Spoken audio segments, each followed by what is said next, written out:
Now then, people, good afternoon, good evening, good morning, depending on when you're watching this, and welcome back to the Just Joe Football Show. It's time for your Leeds versus Blackburn pre-match chat. Happy New Year as well, just in case you are watching this on the morning of the 1st and your head's hurting and, you know, you've spent all your money and all that jazz. But I hope you have a good New Year. I hope you had a nice time. Leeds United, of course, finished 2024 with a plum, leading the championship table by 2 points and have amassed 51 points so far this season following our 1-0 victory against Derby County.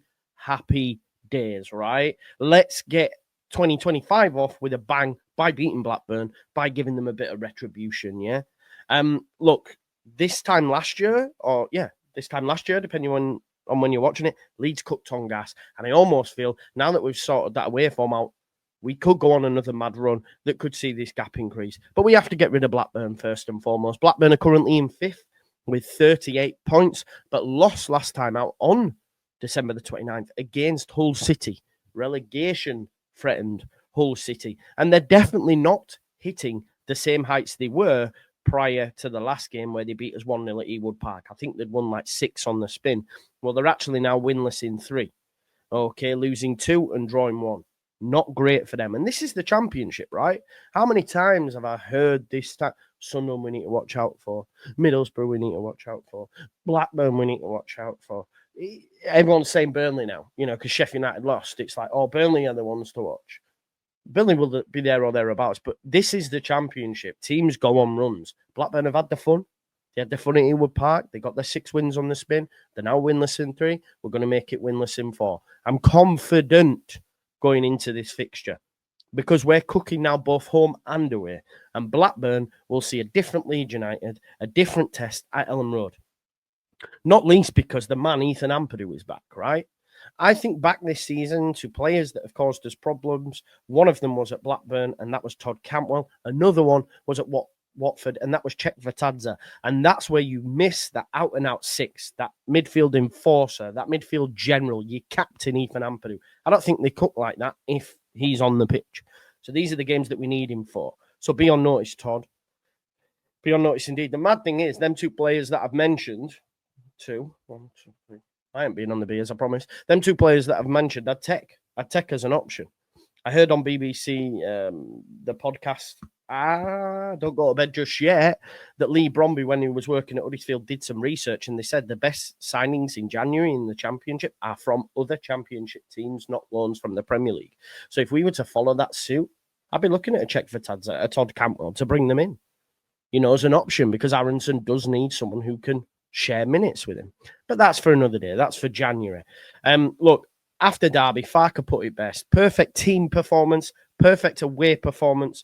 These nights are the best. It's a tight win. It's a late goal. It's a clean sheet. And it's perfect for the mood and spirit. And we carry that mood and spirit into this game. So we're flying. And not only, as I've mentioned, Ethan is back. So no more Cantwell running the game. Ethan is back. I loved where he left one on Caden Jackson. I loved where he had a go. I forget the player that left a little boot on him, and he said, I know what you were doing. I'm coming for you. He takes no shit. He leads by example, and that's what we need. You know, we've won 4 of our last 5. December went exceptionally well. When you consider that Preston result, Blackburn, and we were all ready to throw in the towel. Well, some sections, manager's not good enough, da-da-da-da-da. And look, we've triumphed in 8 of our past 10 games, drawing 1 against Preston, and of course losing just once in that time. And that 1-0 loss did come against this Blackburn side.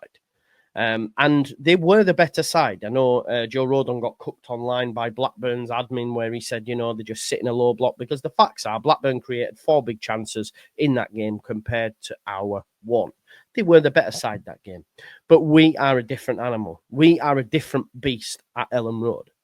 And of course, we've won each of our last 9 fixtures at Elland Road. That 1-0 loss coming against Burnley, which was due to a slip. We battered them. It ain't that deep, but we've won 9 out of our last 10. Keeping 7 clean sheets and scoring 24 goals in that period, which is coincidentally 3 less than Blackburn have scored all season, by the way. You know, Blackburn are not prolific. So We limit them to chances. We score goals ourselves. We win this game. In terms of lineup, look, the front four has to be the front four that started at Stoke. It has to be Pirro. It has to be James, Aronson and Solomon. That's your front four now. None of the subs that came in at Derby did enough to wrestle that position back. Midfield's going to be interesting. I'd originally said let's switch back to Rothwell, but with the threat of Blackburn, because they're not a bad side, I do think we'll win, but their midfield sort of won that battle last time out at Ewood Park. I think it probably would be best to go with Howe and Ampadu in this game. And just wrestle control, and ensure that we're clinical. And I think with the players that will start, they're a lot more clinical. We've seen how good Solomon was in a 10-minute spell, Dan James in a 10-minute spell, Pirro with the assist. So them four need to start, and then we can look to the bench if it's not working. But yeah, midfield, I'm going to go Howe and Ampadu. Byram, interesting. Will he make it, won't he? We don't know, because obviously he's got issues. We don't know what they are. We just know he's got issues. Can he make it? I think that's why Farke, if he's not 70%, let's say, I think Farke plays him if he's probably 50%, to be honest. But I think that's why he's been bringing on Schmidt in the left-back position, because he's getting him ready if indeed he needs him, because there's no Firpo, there's no Voba. January is around the corner, so read into that what you will.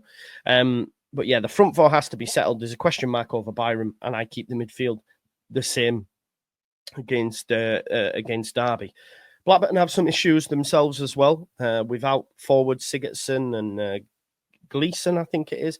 Defender Scott Wharton, Harry Pickering, Hayden Carter. So they have a few issues themselves. I think Hashi will start up top, Cantwell in the 10, Beck out on the right. And yeah, like I say, one's to watch for sure. But we should have more than enough.